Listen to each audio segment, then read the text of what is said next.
দুনিয়াতে এসে বান্দা, দুনিয়াতে এসে বান্দা কি করিস শিক্ষা, ওই কবরেতে দিতে হবে আমার পরীক্ষা। বলুন কবরেতে দিতে হবে আমার পরীক্ষা। মুখের এই জবান দিয়া কিবা কাজ কইরাছ মানুষ আল্লাহর লাগিয়া, সদা সত্য না বলিলে পাবে না রক্ষা। দুনিয়াতে বলুন দুনিয়াতে এসে বান্দা, দুনিয়াতে এসে বান্দা কি করিস শিক্ষা, ওই কবরেতে দিতে হবে আমার পরীক্ষা। বলুন কবরেতে দিতে হবে আমার। এমাদান যার কবরে সেই যাবে তার পরীক্ষা বাদান সেই দিবে। সুবহানাল্লাহ বললেন না? আপনার কবরে আপনি যাবেন, আমার কবরে আমি যাব, আপনার বিবির কবরে বিবি যাবে, ছেলের কবরে ছেলে যাবে, কারুর কবরে কেউ যাবে না, কারুর সলজবাদান কেউ দিবে না। আপনি আমি যখন মারা যাব মৃত্যুর সাথে সাথে আপনাকে যখন কবরস্থ করে 40 গজ দূরে সরে চলে আসবে, মন কানে কি ফেরেশতা এসে আপনারে প্রশ্ন করবে, মান রব্বুকা আমার দিনুকা আমার নবীকা, বলো তোমার রব কি, তোমার ধর্ম কি, তোমার নেতাকে। ওই দিন যদি সোয়ালের জবাব সঠিকভাবে দিতে পারি কবর হবে জান্নাতের টুকরো, আর উত্তর যদি না দিতে পারি কবর হবে বাদান জাহান্নামের টুকরো। আমার বাইরে মা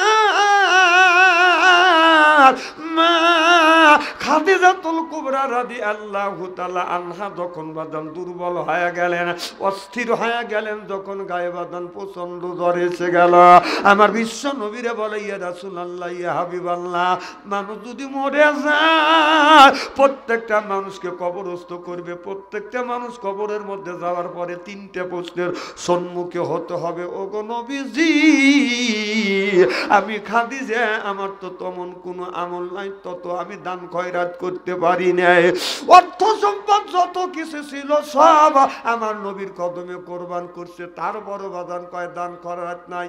সুবহানাল্লাহ বললেন না? দেখে নবীর মুআজিজা, ধন্য হলে বিবি খাদিজা, দেখে নবীর মুআজিজা, ধন্য হলো বিবি খাদিজা, জীবন যৌবন করিলেন অর্পণ, মাল দৌলত যা ছিল নবী চরণে সুপিয়া দিল, বানাইল তাদের জীবনের আপন। আল্লাহ নবী গুণের নবী গো, আপনি নবী আমার জীবনের জীবন। ভালো লাগে না? এতটুকু তার ভিতরে ঈমান আছে আর রাসূলের প্রেম আছে, তার ভালো লাগবে। একটু জবান খুলে বলুন, আপনি নবী আমার জীবনের, আপনি নবী আমার জীবন সাথী, অন্ধকার কবরের বাতি, আপনাই পাইলে হব জান্নাতি। আরে রাহমাতাল লিল আলামিন,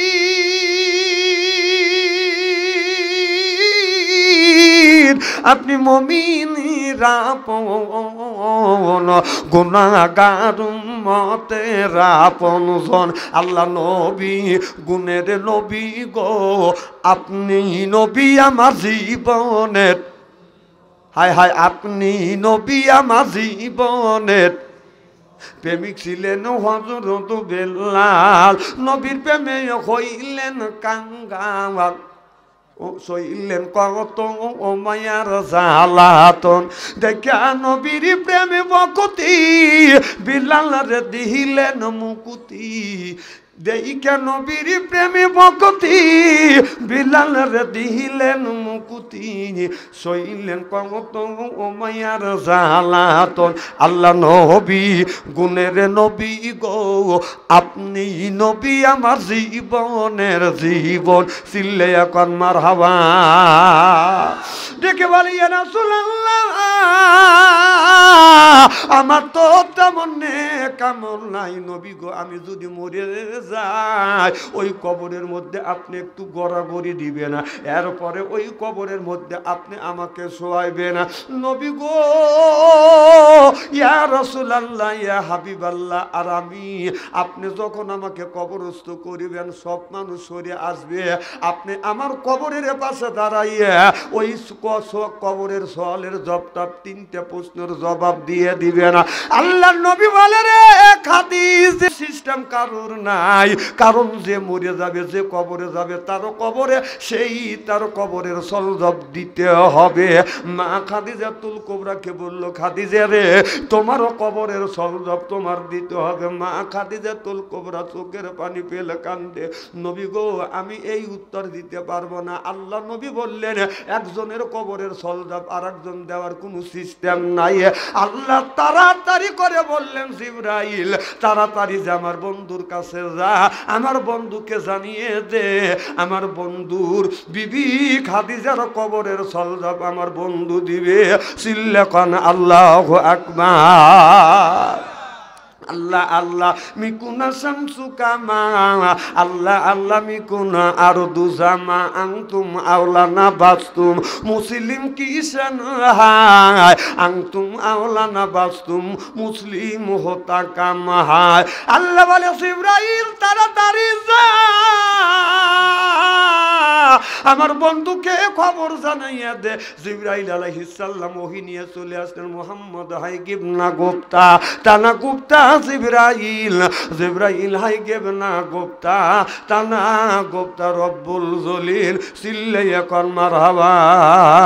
জিবরাইল আলাইহিস সালাম এসে বলে, ইয়া রাসূলুল্লাহ, ইয়া হাবিবাল্লাহ, এই মাত্র আমার আল্লাহ আমার কাছে খবর পাঠাইয়া দিল দুনিয়ার সব মানুষের কবরের সলজব হলো ভিন্ন, যার কবরে যে যাবে তার কবরের সলজব সেই দিতে পারবে।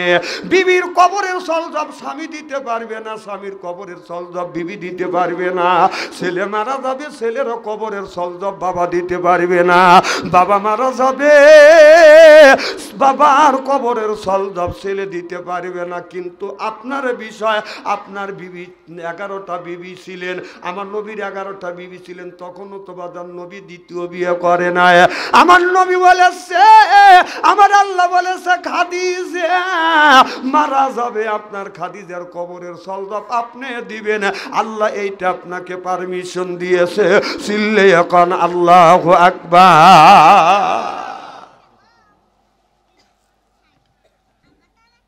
খুব খারাপ লাগতেছে মনে হয়, তাই না? আচ্ছা আমার ভাইরা, আমার ভালো করে লক্ষ্য করে শুনুন। এ মুসলমান ভাইরা, বগুড়া জেলার যুবকেরা, তাহলে মানুষ যখন বাজান মারা যাবে কবরস্থ বাজান করবে, প্রত্যেকটা মানুষের কবরের মধ্যে বাজান 3টা প্রশ্নের সম্মুখীন হতে হবে। মান রব্বুকা ওয়া দীনুকা ওয়া নাবিয়ুকা, বলো তোমার রবকে, তোমার ধর্ম কি, তোমার নেতাকে। তখন এই কথা যখন বলবে মান রব্বুকা, আপনি তখন উত্তর দিবেন রব মানে আমার আল্লাহ। সুবহানাল্লাহ বললেন না? মান দিনুকা, দিন তোমার কে? তখন বলবে দিন হলো বাদান ইসলাম। সুবহানাল্লাহ কর। মান নাবিয়ুকা, তোমার নবীকে? তখন যদি বলে নবী মুহাম্মদুর রাসূলুল্লাহ সাল্লাল্লাহু আলাইহি ওয়াসাল্লাম, এই পর্যন্ত শেষ হবে না, আরেকটা প্রশ্ন করিবে। কয়টা? আরেকটা প্রশ্ন করবে আর বলবে এই গুণী তুমি কোথায় পেয়েছো? তখন বান্দা যদি বলে এই গুণী পেয়েছি আমি কোরআন আর হাদিসের ভিতর থেকে। সুবহানাল্লাহ বললেন না? আল্লাহর ফেরেশতা আপনাকে ছেড়ে বাদান, আপনাকে কবরের মধ্যে রেখে বাদান চলে যাবে, আপনার কবর জান্নাতের টুকরো হয়ে যাবে। আমার ভাইরা আমার, তাহলে বোঝা গেল কবরের মধ্যে বাদান 3টা প্রশ্ন করবে না, কবরের মধ্যে বাদান 4টা প্রশ্ন করা হবে। ভালো করে লক্ষ্য করে শুনুন।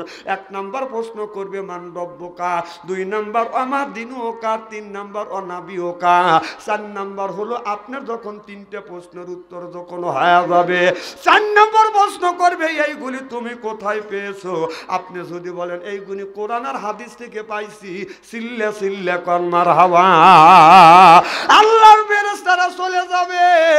আর 4টা প্রশ্নের যে কোনো একটা প্রশ্ন যদি আপনি ঠেকে যান, আল্লাহর কসম করে বলতেছি, হাদিস কোরআন পড়িয়ে যতটুকু পেয়েছি, অবশ্যই কবরের মধ্যে আপনার আমার আযাব শুরু হয়ে যাবে। তাহলে আমাদের এইগুলি সঠিকভাবে জানার দরকার আছে না না? ছোটবেলা দেখছি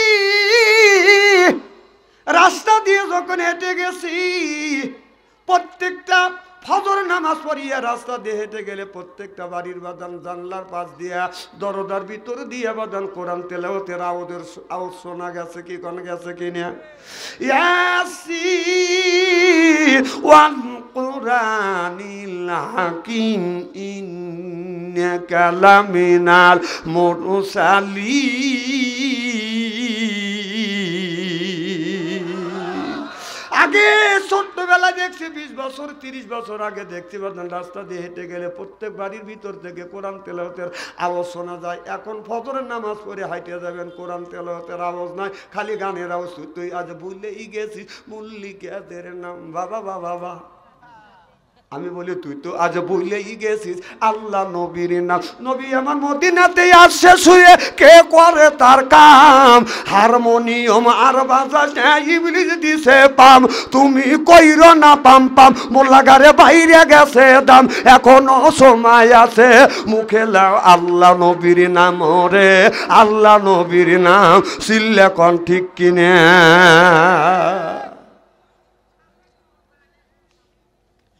খুব খারাপ লাগতেছে মনে হয় তাই আমার ভাইয়ের, আমার মুসলমান ভাইরা, আল্লাহর হাবিবের পেয়াম্মাদের ভালো করে লক্ষ্য করে শুনুন, আমল নিয়তে বাদান শুনতে হবে। তাহলে আল্লাহ কোরআন কারিমের মধ্যে 80 থেকে 82 জায়গা বললেন ওয়াকিমুস সালাহ, নামাজ কায়েম করো, অতু যাকাত যাকাত আদায় করো, কুতিবা আলাইকুমুস সিয়াম, রমজান মাস আসলে রোজা রাখো। এ কথা কার? তাহলে আল্লাহ নামাজের কথা 80 থেকে 82 জায়গা বললেন, যাকাতের কথা 30 জায়গা, কুতিবা আলাইকুমুস সিয়াম রমজান মাসের রোজার কথা আল্লাহ 1 থেকে 2টি জায়গা বললেন। তাহলে কোন জ্ঞানে তুমি নামাজ ছাড়ে দিয়ে মাথায় রাখছো বড় বড় চুল, মাঝে মধ্যে করো বুলো, এরপরে পরে হলো পাটের শালা, হাতে হলো বাদান বালা, গলা হলো পুতির মালা। আমি হিসাব করে দেখলাম ওই লোকটা অরিজিনাল শয়তানের শালা। নামাজ নাই, রোজা নাই, হজ নাই, যাকাত নাই, কোরবানি নাই, ইসলামের আন্দোলন ওর ভিতরে নাই। ও খাসার ভিতর পাখি কিভাবে ঢুকলো সেই কথা কয়, খাসার ভিতর ওয়াসিন পাখি ঢুকলো কিভাবে? ওই যে খাসার ভিতর ওয়াসিন পাখি ঢুকলো কিভাবে? মুর্শিদ না বজিলে ববে খবর কি পাবে? হায় হায় মুর্শিদ পাইলে মাখন সানা, পাখির তো খাওয়া হবে না, মুর্শিদকে খাওয়াইলে সানা পাখি কি খাবে? পাখি গু খাবে তো তোর কি? পাখি কয় বেশি বেশি কোরআন তেলাওয়াত কর, পাখি পাখি কয় বেশি নামাজ পড়ো, পাখি কয় রোজা রাখো, পাখি কয় বেশি বেশি করে বাদাম জিকির করো। সুবহানাল্লাহ বললেন না? কারণ আপনার এই যে কাপড়ে যদি ময়লা পড়ে, সাবান ছোটা দিলে বাদাম ময়লা সাফ হয়। আপনার অন্তরে ময়লা কেমন করে আপনি পরিষ্কার করবেন? আপনার এই ময়লা কিভাবে পরিষ্কার করবেন? ও মনে বাবলা পাতা দাগ লেগেছে, মনে বাবলা পাতা দাগ লেগেছে, ধুইলে কি যায় সাবানে সাবানে? ওই যে মনের ময়লা মুজবে কেমনে? খাজো তো যায় না রে দুলে, স্বভাব যায় না রে মলে। ওই যে শিকার গন্ধ যাইবে কি ভাই, সুসর গন্ধ যাইবে কি ভাই, গোলাপ জল দিলে মনের ময়লা মুজবে কেমনে? নবী বললেন কুল্লু সাইল সিকালাতুল কুলবিহিল যিকরুল্লাহ। আমার নবী বললেন বেশি বেশি করে জিকির করো, কলবের ময়লা আমার আল্লাহ পরিষ্কার করে দিবে। সিল্লে কোন মারহাবা। তাহলে যদি তুমি আল্লাহ নবী বলল বেশি করে জিকির করো, কলবের ময়লা পরিষ্কার হবে। তুমি এই জিকির না করিয়া বাড়িতে যা, বুর কাছে যা, যদি তুমি জিকির করো সুবহানের মাও বুলবুলির মাও, সুবহানের মাও বুলবুলির মাও, আপনারা বলুন একটা নেকি পাবেন? খুব খারাপ লাগতেছে তাই না? একটা তাকবীর দেয় তো, নারায়ে তাকবীর। আল্লাহু আকবার। এটা তাকবীর হলো নাকি? এ তাকবীরে 2 মহিলা যদি 3 মহিলা যদি সরকার করে আওয়াজের সে বেশি হবে। কতক্ষণ? এখন তো ঠিক করবেনি। এবার একটা তাকবীর দেন, নারে তাকবীর। আল কোরআনের আলো, এই আল হাদিসের আলো, নারে তাকবীর। একটা চা আনলে না বাপ, এটা চা না, এখানে পানি।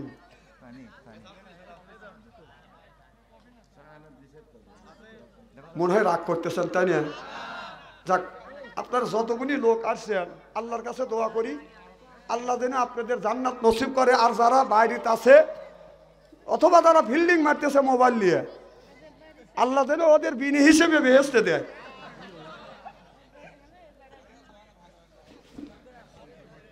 দোয়া করি, দাঁড়া, দোয়া করবেন লেগেই তো আইসি। সিরাজগঞ্জ থেকে এত কষ্ট করে আইসি, যদি দোয়া দরুদ নাই পড়ি। আচ্ছা আমার ভাইয়ের, আমার ভালো করে লক্ষ্য করে শুনুন, আমলে নিয়তে বাদান শুনতে হবে। তাহলে এ কথা, এ কোরআনটা কার? আরো জোরে। আল্লাহ বলে বান্দা কোরআন শরীফ ধর, বসে বসে পড়, তারপরে তুই মর, আমি কি আর তুই পড়। তোদের জন্য বানা রাখছে, তোদের জন্য, তোদেরকে বানাবো আমি হুরপরিদের বর। সুবহানাল্লাহ বললেন না? আল্লাহ বলে বান্দা কোরআন শরীফ ধরো, বসে বসে পড়ো, তারপরে তুমি মরো।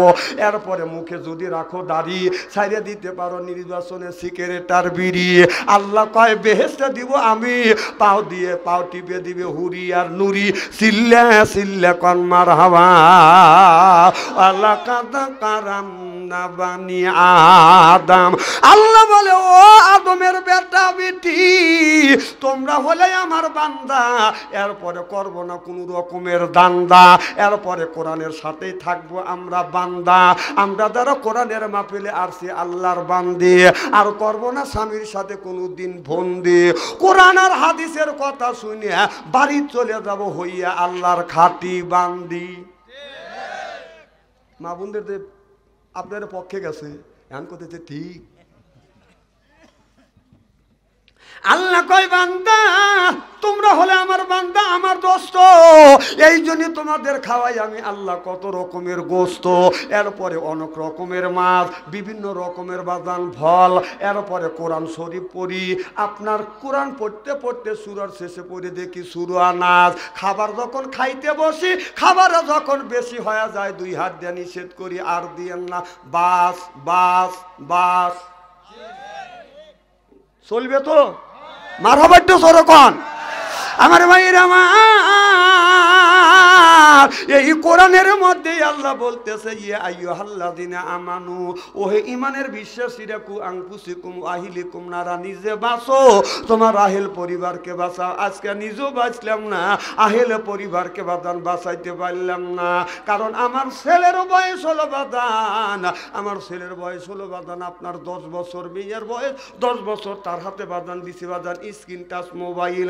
আজ থেকে 20 বছর আগে আমরা যখন ছোট্ট ছিলাম, মা বাবা কিছুই করতো না, ছোটবেলা আপনার বক্তব্যে পাঠাইতো। আমাদের যখন শীত লাগে যাইতো, বাবার একটা লুঙ্গি এইরকম করে পেঁয়াজ দিয়ে দিত। কি হুজুর কথা কর না কে? যদি বাবার লুঙ্গিও যদি শর্ট পড়তো, মায়ের শাড়ি পেঁচা দিত। কথা কও, কথা কও। এ ভাই কথা কি খারাপ বলতেছি নাকি? তাহলে ছোট্টবেলায় 20 বছর আগে মা বাবা আমাদের গলায় শীতের কারণে মক্তবে পড়তে যায়নি, এই জন্য আমপারা আমাদের হাতে দিয়ে বাদান মায়ের কাপড় পেঁচা দিছে, বাবার লুঙ্গি পেঁচা দিছে। আর বর্তমান যুগে দেখেন আপনার একটা ছেলের বয়স বাদান 6 মাস হইতে পারে না, তার কাছে টাচ মোবাইল দিয়ে কয় মনি রে দেখো, কুতকুত করে দেখো, আর জাহান্নামে যাওয়ার প্রস্তুতি নেও। দেখেন মা বাবা নিজের সন্তানকে জাহান্নামে দেওয়ার জন্য, মেয়েকে জাহান্নামে দেওয়ার জন্য উঠে পড়ে লাগছে। আপনাদের কি গ্রাম? জামতলা গ্রামের মধ্যে যদি 50টা যুবক যুবতী থাকে, তাদের কাছে যদি স্ক্রিন টাচ মোবাইল থাকে, আপনি রাত 12টার পরে ফেসবুকের মধ্যে ঢোকেন, মেসেঞ্জারের মধ্যে ঢুকে দেখেন, গ্রামের মধ্যে যদি 50টা যুবক যুবতী থাকে, তার 40টাই রাত 12টার পরে লাইনে আছে। ওরা কি করতেছে? তাহাজ্জুদের নামাজ পড়তেছে। খালি তাই না, মেলার মধ্যে যান, একটা করে মহিলার সাথে 3-4টে করে ছেলে ঘুরতেছে। যান আগে যা দেখেন, গ্যাপসিনে বসে দেখে খালি এরকম করতেছে। তোমার মেয়ে আজকে সবাই এসে, তুমি বসে জালসা, তোর মেয়ে কোনে গেছে আর তোর ছেলে কোন জায়গায় ফিল্ডিং মারতেছে, তুই হেনে এসে ব্যাপার দিছিস। হ্যাঁ গেছে যে আমার ছেলে মেয়েদের পিছনে গুরু খালি ঘুরতেছে না, সকালবেলা যখন মুয়াজ্জিন আযান দেয় আসসালাতু খায়রুন মিনান নাওম, তখন কুকুর পাশে কুকুর থাকলে কুকুর খবর শুনলে কুকুর আবার উত্তর দেয়। ঠিক আপনার ছেলে আমার ছেলে, আপনার মেয়ে আমার মেয়ে, আপনি আমি মাহফিলে বসি, আপনার মেয়ে হাইটে যাচ্ছে, আমার ছেলে যা কুত্তর মতো করতে ওই কুত্তর গেউ গো আর এই লাইবু এক কথা কন না কে? এই যে ভাই আপনি এসে কম দেই পারেন না, অত বুকের বাটা তোমারও নেই এই ধরনের কথা। আত্মা ফাটিয়ে দেবে, জেল খাটা লাগবে, জরিমানা দেওয়া লাগবে, দাওয়া খাটা লাগবে, ফাঁসির মঞ্চে উঠতে হবে, এটা জেল খাটা বেলোয়ার।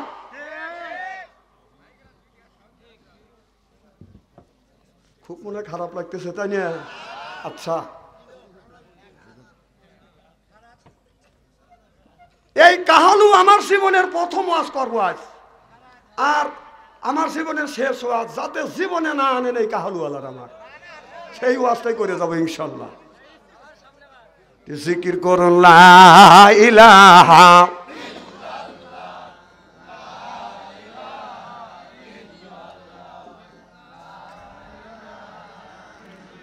ইনকালে মার বান্ধু বেলা কাজে লাগবে মরণ বেলা, এই কলেমার রৌশনীতে কবর হবে তোমার উজালা। এ ভাই কোনে যান? জরুরত মুতাসি হেনে মুতবে, উঠে সময় বেলা উনি দৌড় দিচ্ছে। দোষ ওনার না, দোষ হলো শয়তান ধরছে যে যা। শয়তান ওনাকে গেটের বাইরে বের করে দিয়ে ওনার পাশে যে গুনি আসছিল ওই দিক ধরবে, উনি নিয়ে চলে গেল, তুমি বসে রয়েছে। ওই দোষ কি তার? দোষ হলো শয়তান সূক্ষ্মভাবে এসে ধোকা দিবে। যে লোকটা উঠবে বুঝতে হবে শয়তান ধোকা দিচ্ছে, না না মতো আসে হেনে মতো, বউ কালকে খুশি হয়ে ধুয়ে দিবে বিছানা।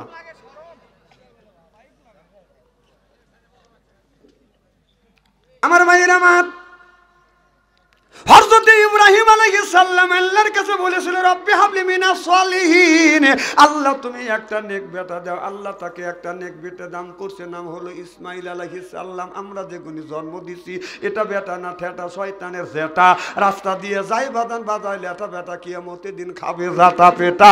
আহলা তুম ফিতনা, তুম বেটা বিটি হচ্ছে বাদান পরীক্ষার বস্তু। বেটা বিটির কারণে কিয়ামতের ময়দানে বাবা নামাজ পড়ে রোজা রেখে হজ করে যাকাত দিয়ে কোরবানি দেওয়ার পরেও বাবা বিনে হিসেবে বাদান জাহান্নামে যাবে একমাত্র ছেলের কারণে। কথা বুঝতেছেন না? ইব্রাহিম বলে রব্বি হাবলি মিনাস সলিহিন, আল্লাহ একটা নেক বেটা দাও। আল্লাহ জবাব দিলেন ফাবাসারনাহু বিগুলামিন হালিম। আল্লাহ বললেন ফাবাসারনাহু বিগুলামিন, বিগুলামিন, আমি আল্লাহ তোমাকে একটা গোলাম দান করব। যখন গোলামটা কেমন গোলাম দান করলো আল্লাহ বল, এই যে আরেকজন উঠে যেতেছে, আমি না কইলাম এখন জোয়ার লাগিয়ে গেল। না না আসবে তো, জীবনে তো ওয়াজ নসিহত অনেক শুনছেন তাই না ভাই? এটা কি কানা বক্তা নিয়েছেন? চোকালা বক্তাই আনছেন? আচ্ছা জীবনে বহুত ওয়াজ শুনছেন, কোনোদিন কি দেখছেন যে বক্তারা স্টেজে ওয়াজ করতে করতে বলছে যে আপনারা বসে থাকেন আমি স্টেঞ্জা করে আসি? বলছে? যদি কোনো বক্তা বলে যে ওয়াজ করেন, ওয়াজ করতে করতে বলে যে আপনারা বসে থাকেন আমি টয়লেটের কাম সারিয়ে আসি, আপনারা কি বলবেন? যে পরের বারে খাও, দিশে করে খাও না। না এই কাম যদি আমরা করতাম তাহলে আপনারা কি বলতেন? কোন বিচারটা আপনাদের কাছে দিলাম, এখন তো ঠিক ঠিকই কবে। মারহাবা কোন? খুব খারাপ লাগে তো দোয়া করে দিই। আমার ভাইয়ের আমার কি যেন বলতেছিলাম, ইব্রাহিম আলাইহিস সালাম নিজের ছেলেকে বলল, বাবা আল্লাহ বলেছে তোমারে আমি কোরবানি করব, আলাম্মা আমি তোমাকে কোরবানি করব, তুমি কি কোরবানি হতে রাজি? এবার যদি কোরবানি হই আল্লাহ কি খুশি? বলে হ্যাঁ আমার আল্লাহ খুশি হবে। বাবা বলল ফালাম্মা আমি তোমাকে কোরবানি করব। ইসমাইল বলে আব্বা আসলামা আমু রাজি, তুমি আমাকে কোরবানি করো। চিল্লে এখন মারহাবা। ছেলে মিনার জমিনে টান হয়ে বাদান শুয়ে পড়লেন, চিত হয়ে শুয়ে পড়লেন, হাত পা টান করে দিয়ে বলে আব্বা আপনি আমাকে কোরবানি করেন। এবার ইসমাইল আলাইহিস সালাম এইরকম করে বাদান ছুরিতে বাদান হাতে নিলেন। ছেলেটা টান হয়ে শুয়ে পড়ছে, ইসমাইল আলাইহিস সালাম শুয়ে পড়ছে। বাবা বলে বিসমিল্লাহ আল্লাহু আকবার বলে যখন বিসমিল্লাহ আল্লাহু আকবার বলছে, ছুরিটা আস্তে আস্তে বাদান গলার দিকে যাচ্ছে। আল্লাহ আরশে আজিম থেকে ডেকে বলে ইব্রাহিম দেখ আমার বন্ধু ইব্রাহিম আলাইহিস সালাম নিজের ছেলেকে আমাকে খুশি করবার জন্য জমিনে ফালাইছে, ছেলেও খুশি হইছে, আমাকে খুশি করবার জন্য কোরবানি হতে রাজি হইছে। সুবহানাল্লাহ, জোরে কোন। ছুরি যাচ্ছে, জিবরাইল রে যা তাড়াতাড়ি জামিনের ময়দানে চলে যা, জান্নাত থেকে একটা লোহার টুকরা নিয়ে ইসমাইল আলাইহিস সালামের থুতির নিচে তুমি ধরো, আর ইব্রাহিম আলাইহিস সালামের ছুরি যা ওই জায়গা জানে ঠেকে যেন ঘষা লাগে। সুবহানাল্লাহ বললেন না? এবার জিবরাইল আলাইহিস সালাম বলে আল্লাহ আমি রইলাম কোথায়? 7 আসমানের উপরে বড়ই গাছের নিচে। এদিক তাকান, এখনই কালেকশন করব। না না বলবো, তার আগে বলবো আপনাকে আলোচনা চালা বলে দিছি ওই সাইডে যাই। মারহাবা কর, আরো জোরে। কি বলতেছিলাম? আহা কি বলতেছিলাম কোন তো? জিবরাইল, জোরে কোন সুবহানাল্লাহ। আল্লাহ কয় তাড়াতাড়ি জান্নাত থেকে লোহার টুকরা নিয়ে থুতির নিচে ধর আর দুম্বা পাইয়ে দে, আর যখন থুতির নিচে লোহার টুকরা ধরবে ছুরিটা ওখানে বসবে, ঘষা লাগবে, জানবে যে না ছেলের গলায় ছুরি চালাচ্ছি। সুবহানাল্লাহ, এটা জোরে কর। জিবরাইল আলাইহিস সালাম কয় আল্লাহ আমি কোনে? 7 আসমানের উপরে বড়ই গাছের নিচে, আর মিনের ময়দান হলো কোনে? ইসমাইল আলাইহিস সালাম ইব্রাহিম আলাইহিস সালাম আপনার ছুরি চালাইছে, ছুরি যাচ্ছে, আল্লাহু আকবার যখন মুখ দিয়ে উচ্চারণ হয় কতক্ষণ পরে ছুরি যায়? সাথে সাথে সাথে। তাই আল্লাহ কয় তুই আমার সৃষ্টি, আমি তোমার স্রষ্টা, তোমার হুকুম পালন করতে হবে। জিবরাইল আলাইহিস সালাম বললেন যে আল্লাহ 600 পাখা দিয়েছে, 600 পাখা দিয়ে টান দিয়ে যখন টান মারলেন, জিবরাইল আলাইহিস সালাম বলে যে আমার প্রত্যেকটা পশম থেকে গাম ঝরছিল। যেরকম সুবহানাল্লাহ, 600 পাখা দিয়ে টান মারি আসে দেখে ছুরি এখনো গলার কাছে যায় নাই। জিবরাইল আলাইহিস সালাম লোহার টুকরো নিয়ে এসে আগে হাজির হয়ে গেছে। সুবহানাল্লাহ, একটু জোরে কর। তাহলে তার পাওয়ারটা কত বড়।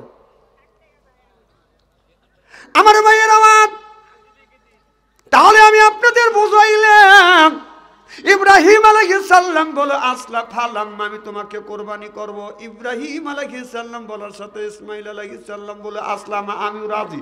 সুবহানাল্লাহ কোন। তাহলে আল্লাহকে খুশি করবার জন্য আমাদের জান মাল সবকিছু আল্লাহর রাস্তায় বাদান দিতে হবে। তাহলে কোন জ্ঞানে কোন বিবেকে আপনার ছেলের বয়স হলো বাদান আপনার 10 বছর, মিয়ার বয়স হলো বাদান আপনার 10 বছর, কোন জ্ঞানে কোন বিবেকে মিয়ার হাতে স্ক্রিন টাচ মোবাইল দিলে বাবা, হ্যাঁ, আর ছেলের হাতে কোন জ্ঞানে স্ক্রিন টাচ মোবাইল দিলে? এই যে মোবাইল ফোন আইসা দেশের ইজ্জত মাইরেছে, ছোট বড় সবার হাতে একটি করে রয়াছে।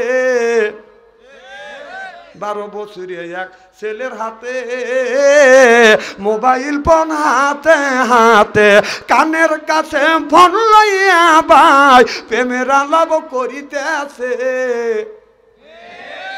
এখানে আজকে ওয়াজ হবে, কালকে তাফসির হবে হলো স্টলে টলে। বাম হাত দিয়ে কেরম করে চা খাবে, ডান হাত দিয়ে সিগারেট টান দিয়ে বলবি কত হুজুর দেখলাম রে। না না, কয়টা হুজুর সব মাইছ আর কয়টাই দেখছে? সব গল্প হয় স্টলে। আমার কথা কি বুঝতেছেন?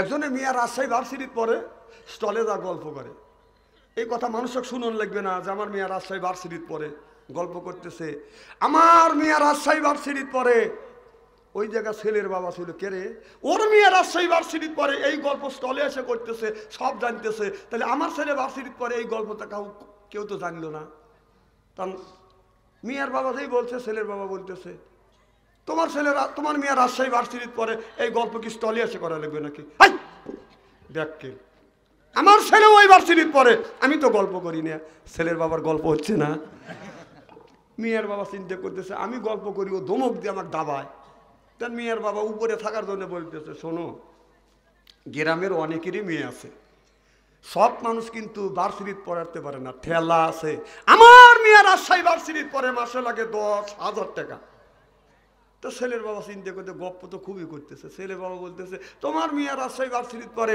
মাসে লাগে 10,000 টাকা এই গল্প স্টলে এসে করা লাগবে নাকি ব্যাককেল আমার ছেলে ওই ভার্সিটির পরে মাসে লাগে 20,000 টাকা আমি তো গল্প করছি না ছেলের বাবার গল্প হচ্ছে না মেয়ের বাবা রেগে গেছে কি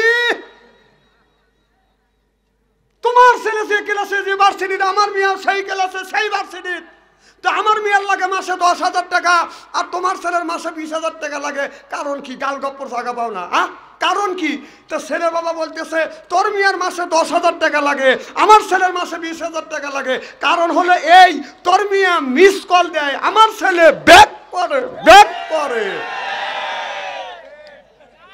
আসো এই ওয়াজ করো আসো জিকির করবে গেছে কইছে আর আত্মা ফাইটে গেছে তোমার স্ত্রী তোমার থেকে শুরু করবো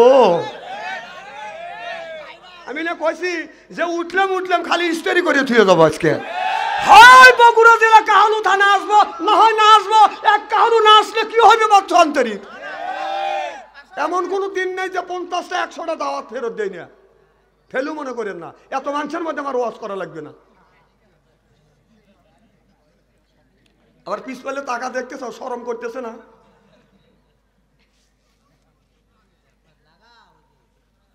মারহাবা কর খুব খারাপ লাগতেছে আমার মায়ের আমার ভালো করে লক্ষ্য করে শুনুন আল্লাহ কোরআন কারিমের মধ্যে আল্লাহ বলেছে ইন্নাল্লাযিনা আমানু ইন্না মানে নিশ্চয়ই আল্লাযিনা যাহারা ঈমান আনবে ওই আল্লাহর উপরে ও আমিলুস সলিহাত আর যারা নেক কাজ করবে 1 নাম্বার ঈমান আর 2 নাম্বার যারা নেক কাজ করবে আল্লাহ বলে কান্নাত লাহুম জান্নাতুল ফিরদাউস নুজুলা সুবহানাল্লাহ বললেন না 1 নাম্বার ঈমান আর 2 নাম্বার যারা নেক কাজ করবে নেক কাজের মধ্যে নামাজ আছে রোজা আছে হজ আছে যাকাত আছে আপনি যদি এই নেক কাজটা আমল যদি নামাজ যদি গল্প কি তোমার ওখানে করা লাগবে আমার কাছে আছে একটু ঠসা লোক আনছে বাপ গল্প করার জায়গায় এখানে আছে এই স্ক্রিন টাচ মোবাইল এসে দেশটা জাহান্নামে তার বান্তরে নিয়ে গেছে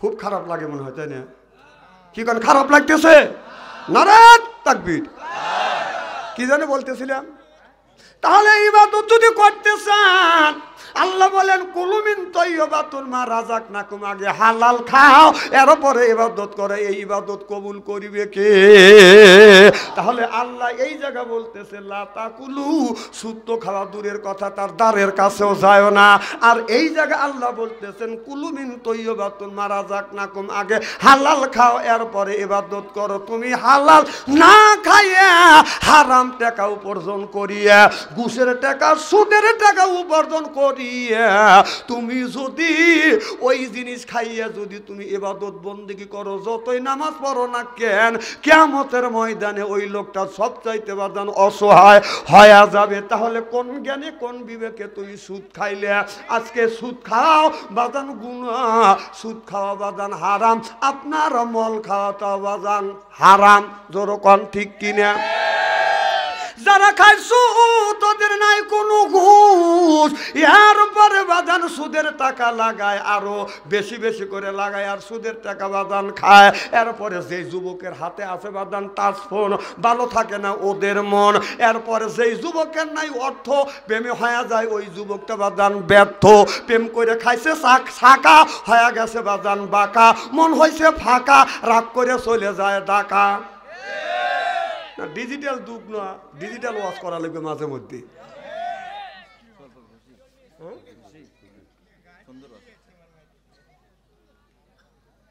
আমার ভাইয়ের আমার এদিক তাকান, চেহারা কি একবারে খারাপ নাকি?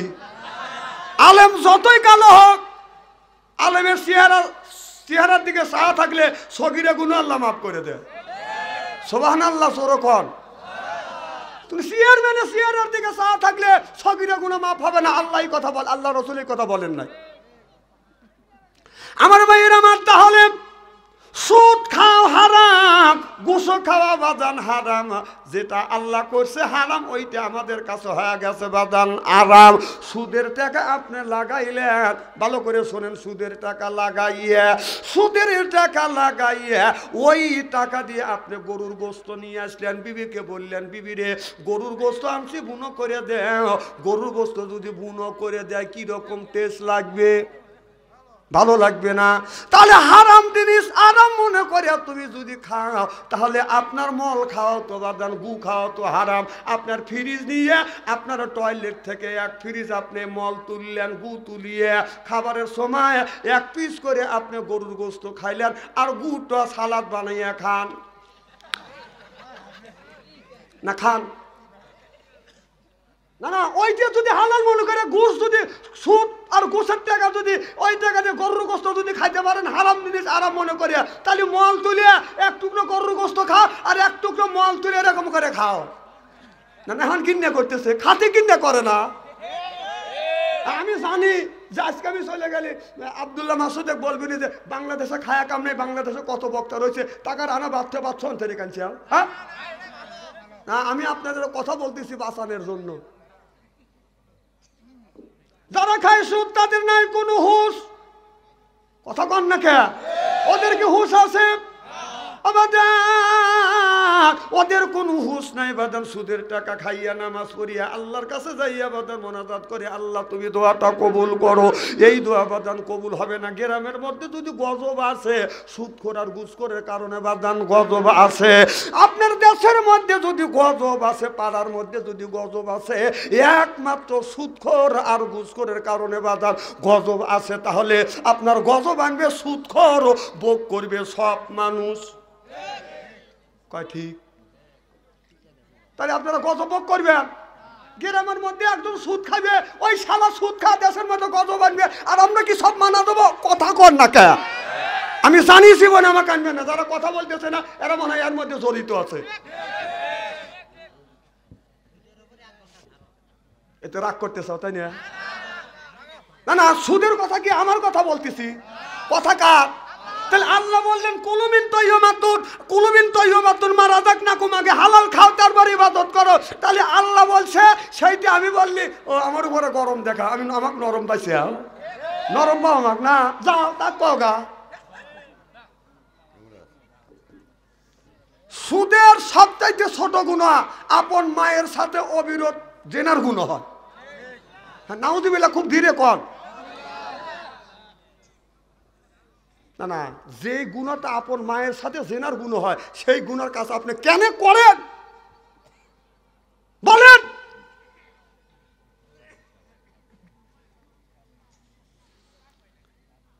কথা বাজ্যা কগা। আমার ভাইয়ের আমার, আল্লাহ বললেন কাইফা তাকফুরুনা বিল্লাহ, বান্দা কেমনে আমার সাথে এই ধরনের কাম করলে? এখন এই লোকটা যদি বাদান বিশ্বাসী হয়, সব মানুষ এই লোকটাকে যদি মানেন, এই লোকটার কাছে যদি আপনার 50 লক্ষ টাকা দেন, হঠাৎ করে লোকটার টাকাটা হারাই গেল, কথা বুঝতেছেন না? হারা গেল, ভাইজান এসে বলতেছে টাকাটা হারা গেছে, সব মানুষ বলবে না হারায় নাই, এই লোকটা এই টাকাটা এত টাকা মাইরে খাইছে, লোক সহ্য করতে না পারে, কথা বুঝতেছেন না? এই জন্যই বলতেছে কেমনে কেমনে কেমনে হারাইলেন, কথা কি বুঝতেছেন? কেমনে হারাইলেন, কেমনে হারাইলেন, কিভাবে হারাইলেন? আল্লাহ বললেন কাইফা তাকফুরুনা বিল্লাহ, কাইফা মানে কেমনে বান্দা তুমি আমার সাথে না ফরমানি করো। এ বান্দা একটু তাকাত তোমার বাড়ি যে কুকুর আছে, দেখেন আপনার বাড়ি যদি বাদান কুকুর থাকে, আপনি যদি কাহালুয়া শহরে বাদান যদি যান, রাতের বেলায় ওই কুকুরকে আপনি কি খান? আপনার বাড়ি হাড্ডি খায়, কাটা খায়, এতে খাবার গুনু খায়, তারপরে আপনি সারা রাত আরামে ঘুমান। কুকুর কিন্তু ঘুমায় না, কুকুর বাড়িতে বাদান পাহারা দেয়। আপনি যখন কাহালুয়া শহর থেকে রাত 12টার সময় বাসায় আসতেছেন, আপনার বাড়ির মধ্যে যখন আপনি ঢুকতেছেন, কারুর কাছ থেকে কি অনুমতি নিতে হবে? বাড়িওয়ালা যদি বাড়ির ঢুকে কে আর কাছ থেকে অনুমতি চায়? কথা কয় না, জোরকম চায়। বাড়িওয়ালা রাত 12টার পরে কাহালুয়া শহর থেকে আসতেছে, বাড়ির মধ্যে ঢুকতেছে, কারুর কাছ থেকে বাজন অনুমতির দরকার হয় না। এদিকে অন্ধকার রাত, ঘন কুয়াশা, তারপরে শীতের দিন, মাছ দেয়া মুখ ঢাকা, মাফলার দিয়া চাদর দিয়া মুখটা ঢাকা। যখন বাড়ির মধ্যে প্রবেশ করতেছেন, আপনার কুকুর ওই যে হাড্ডি খাইছে, কাঁটা খাইছে, এতে ভাত খাইছে, দেখে চিন্তা করতেছে চোর না বাড়িওয়ালা, সে না তো যায় না। এদিকে অন্ধকার রাত, লাখ মুখ ঢাকা, কুকুর পরীক্ষা করবার জন্য ধমক দেয়, বক কে তুমি? কি কয় কে তুমি? তখন যেই ভোগ কয়, তার মালিক কয় এ রাখ। কুকুর কয় ইন্না লিল্লাহ, এ না আমার মালিক। আচ্ছা, ভোগ করার কারণটা কি আর এক করার কারণটা কি? এই যাই সে গেছে, দেখছে ওয়াজ পয়েন্টে পয়েন্টে বলে গেছে, দেখাতেছে নেই দাঁড়াতে, দেখ আমি আসি, মারহাবা কর। তাহলে কুকুর ভোগ করলে কেন আর মালিক এক করলে কেন? এর মানে আছে না নাই? কুকুরের ভোগ কর মানে হলো আমার মালিক বাসায় নাই, আর আপনি অনুমতি না নিয়ে ঢুকলেন। আপনি যদি অন্য মানুষ হন, অনুমতি নিলেন না। অনুমতি একজন দুইজনে ব্যক্তি নেয় না। একজন হলো বাদান মালিক, আর একটা হলো বাদান চোর।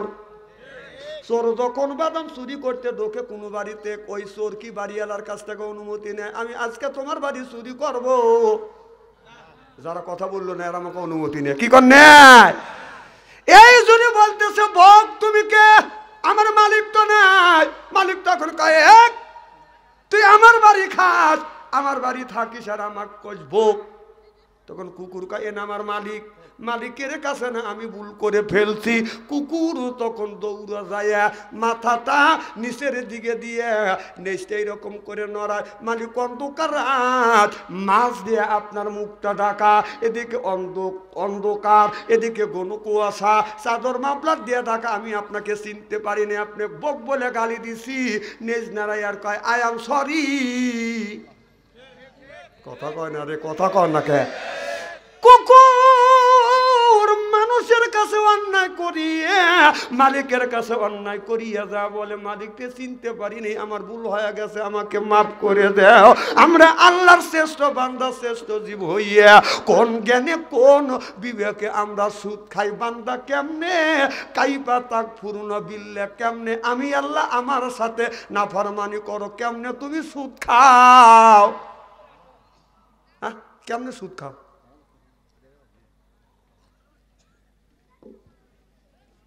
একটুকু আপনার আল্লাহর প্রতি ভয় নাই? হ্যাঁ, আপনার ছেলের বয়স 20 বছর, এক ছেলের বয়স 20 বছর, আর এক ছেলের বয়স 25 বছর, আর এক ছেলের বয়স হলো 18 বছর। আপনি খালি মসজিদে যান, নামাজ পড়েন, আপনার ছেলে মসজিদে যায় না। যদি বললাম, যদি বলা যায় ভাই আপনার ছেলে মসজিদে যায় না, কয় আমার ছেলে কথা শোনে না। না না, ছেলে তো এখন কথা শুনবে না। ছেলের বয়স যখন 6 বছর, তখন আপনি কি করছেন? হ্যাঁ, ছেলের বয়স যখন 7 বছর, তখন আপনি একা একা মসজিদে গেছেন, আপনি তার সাথে নিয়ে মসজিদে যান নাই। আপনি মানুষ নাকি? আপনার মানুষ বলে কে? আপনার বয়স হয়ে গেছে 70 বছর, এখনো আপনি বিড়ি টানা বন্ধ দেন নাই। ছেলে কাজে আগুন লিয়া বিড়ি টানি। আপনি মানুষ না জানোয়ার? হ্যাঁ, আপনার ছেলের বয়স 20 বছর 25 বছর, আপনার 60 বছর বয়স হয়ে গেছে, এখনো আপনি মসজিদে যান না। আপনার কি মরা লাগবে না? আপনার ছেলের বয়স 20 বছর, 1 বছরের মধ্যে কোনোদিনও আপনার ছেলে ফজরের নামাজ পড়ে নাই, আপনি নামাজ পড়তে গেলেন, আপনার ছেলেকে আপনি কেন ডাক দিলেন না? আপনি কোন বিবেকের মানুষ? আপনি ভাত খান না কি খান? কথা কন আপনি, এখন তো ঠিক করবেনি। কথা তো আমি আপনাদের বলতেছি। ভাই খারাপ লাগতেছে? হ্যাঁ, আপনার ছেলের বয়স হয়ে গেছে, আপনার মেয়ের বয়স 18 বছর, আপনার মেয়ে বোরকা ছাড়া রাস্তা দিয়ে চলে, আপনি কেমন মা? হ্যাঁ, একটু শাসন করলে না? আল্লাহর কাছে কি যাইতে হবে না? মরা লাগবে না? জবাব দিতে হবে না? তাহলে আপনি বাবা মসজিদে যে নামাজ পড়তেছেন, আপনার ছেলেকে মসজিদে নিচ্ছেন না। আপনি মা, আপনি বোরখা পর্দা করতেছেন, আপনার মেয়ে পর্দা করতেছে না। আপনার ছেলের মোবাইল নাম্বার চেক করতেছে না, মেয়ের মোবাইল নাম্বার চেক করতেছেন না। এক একটা ছেলে মেয়ে প্রেম করতে করতে প্রেমের সেঞ্চুরি করছে, আর আপনি মসজিদে যা ব্যবহারতেছে। বাবা মসজিদে যা ছেলের হাতে টাচ মোবাইল, মেয়ের হাতে টাচ মোবাইল দিয়ে মসজিদে যা বাবা ব্যবহার রব্বানা জ্বালা এটাই ব্যবহার, এটাই ব্যবহার। তোর ব্যবহার 5 পয়সা দাম নাই। কথা কয় না, কথা কয়। আমি না কইছি স্ত্রী করে থুয়ে যাবো আজ। হ্যাঁ, তুমি বাবা নাকি? তুমি মানুষ নাকি? তোমার কি বিবেক নাই? আল্লাহর জমিনে বসবাস করো, আল্লাহর আকাশের নিচে বসবাস করো, আল্লাহর জমিনের নাজ নিয়ামত গুনি খাও। কোন বিবেকে তুমি বুড়োকালে এখনো মসজিদে যাও না? এখনো তুমি দাঁড়িয়ে রাখো না? তোমার ছেলেকে মসজিদে যাওয়ার তাগিদ দিলে না? তোমার বউকে তুমি পর্দা রাখলে না? তুমি মানুষ নাকি? তোমার কাছে বিবেক, তোমার বিবেকের উপরে ছেড়ে দিলে। কালকে মাসুদের খবর আছে যে বাংলাদেশে কত বক্তা রয়েছে, 11 আনা বাধ্য ওকে ক্লিয়াইছে, পাথালে ওয়াজ শুরু করে দিছে। শুনতেও তো খারাপ লাগতেছে। ভাই এই কথাগুলি বলতেছে আপনাদের বাঁচানোর জন্য। একটা কথা আমার না, সব কথা কার? আর যে কথা বললো না বুঝতে হবে আমার কথায় রাগ করতেছে। জোরে বলুন, এ কথা কার? আহা, আপনি দৈনিক নামাজ পড়েন না, কোন জ্ঞানে বললেন না? খালি ঈদের দিন নামাজ পড়েন, আপনি জুমার দিন নামাজ পড়েন। হ্যাঁ, আল্লাহ জুমার দিন নামাজ পড়ার জন্য আপনি পাঠাইছে।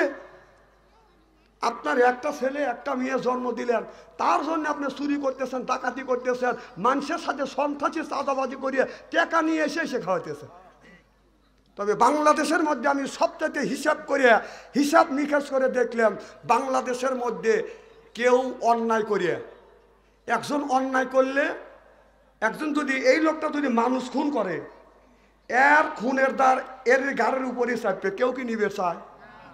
কথা কয় না রে। তাহলে খুন, আপনার নাম কি ভাই?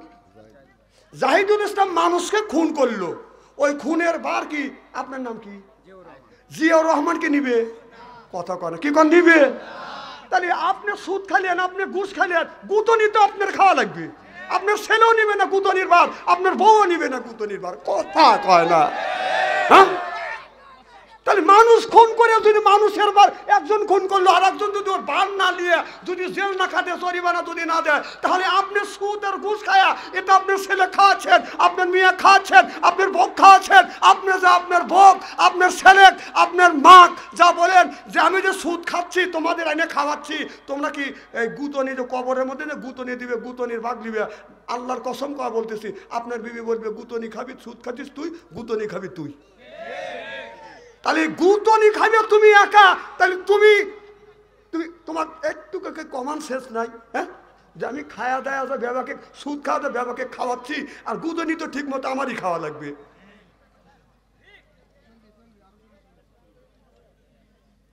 বড় বড় চোখ করে তাকা রয়েছি। ভাই আল্লাহর কসম, আমি আপনাদের বাঁচানোর জন্য আসছি। কবরের আযাবের কথা যখন পড়ি, চোখের পানি ধরে রাখতে পারি না ভাই। কিয়ামতের ময়দানে আল্লাহ বলবে, যে ব্যক্তি সুদ খাবে আল্লাহ তার হাতে তরবারি দিবে,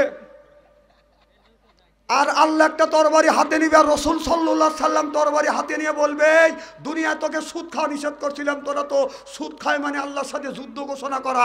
আজকে আমি, আমার বন্ধু আর আমি আল্লাহ, আর আমার বন্ধু মুহাম্মদ সাল্লাল্লাহু আলাইহি সাল্লাম এক মুরা, আর তুই এক মুরা তরবারি নিয়ে আমার সাথে যুদ্ধ কর। তাহলে আপনার মতো মানুষ আল্লাহ এবং রাসূলের সাথে যুদ্ধ করবেন? তাহলে কোন জ্ঞানে, কোন বিবেকে সুদ খান?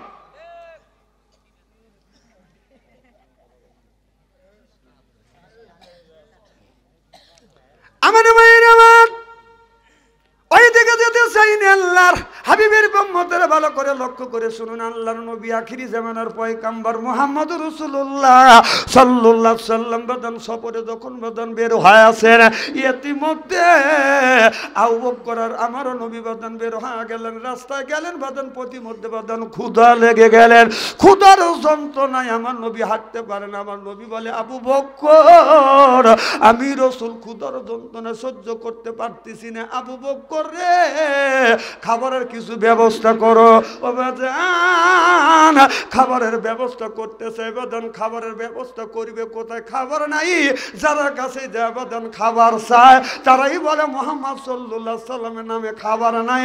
কারণ বাবা দাদার ধর্মের মুখে সুনকালি মারে নতুন ধর্ম পেশ করে যাচ্ছে। কথা বুঝতেছেন না আমার বাইরে? আমার ভালো করে লক্ষ্য করে শুনুন, আমার নবী তো কারুর বাজান অন্যায় করে নাই, মাথা বোটটা টাকা দিয়ে নেয় নাই। আমার নবী মানুষের হক বাজার নষ্ট করে নাই, যেরকম করেছে। বাংলাদেশে 15 বছরে বাংলাদেশের কিছু কিছু এমপি আর মন্ত্রী যত টাকা মারছে, কতক্ষণ যেটাই ধরা পড়ে সেইটাই 4000 কোটি, 5000 কোটি, 1000 কোটি টাকা। কি ওর বাপের? তুই ওই টাকা গুনে মারে নিয়ে গেলি, তাহলে কিয়ামতে আল্লাহ বলবে, বান্দা নামাজ পড়িস না, আমি আল্লাহ মাফ করে দিলাম। রোজা রাখিস না, মাফ করলাম। হজ করিস না, মাফ করলাম। যাকাত দিস না, মাফ করিস না, মাফ করে দিলাম। তবে বান্দা হয় বান্দার হক নষ্ট করিস না, আমি আল্লাহ মাফ দিব না। কোন ব্যক্তি যদি, ভালো করে শোনেন, জীবনে আমাকে আনেন অথবা না আনেন, কথা শুনে যান, পাম দিও না, আমি ওখানে বুঝি।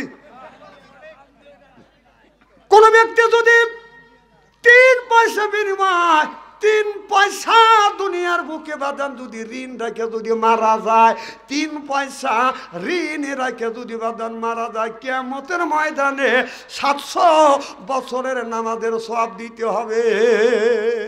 700 বছরের নামাজের সওয়াব দিয়ে বেহেশতে দেওয়া লাগবে 3 পয়সা পরিমাণ যদি আপনি ঋণ থাকেন। ভালো করে বোঝেন, একজন দান করিয়া 5 লক্ষ টাকা নিছে, 1000-এ আধা মন দান। কথা কি বুঝতেছেন? হ্যাঁ না না, আমি তার সুদের কথা করছি না, কথাগুলি কম কন। আমি কথা বলতেছি, আমাকে মাইন্ড করবে না, আপনারা বললি মাইন্ড করবে। কালকে ওই সুদেরা এই গপ্প করিয়ে পারবে না যে বাপসান সাহেব ওয়াজ খারাপ করছে, আমি ওয়াজ ভালো করতেছি বাঁচানোর জন্য। আমার ভাইয়ের আমার, তাহলে 3 পয়সা পরিমাণ যদি ঋণ করে মারা যান, কিয়ামতের ময়দানে 700 বছর নামাজের সওয়াব বাদান দিতে হবে।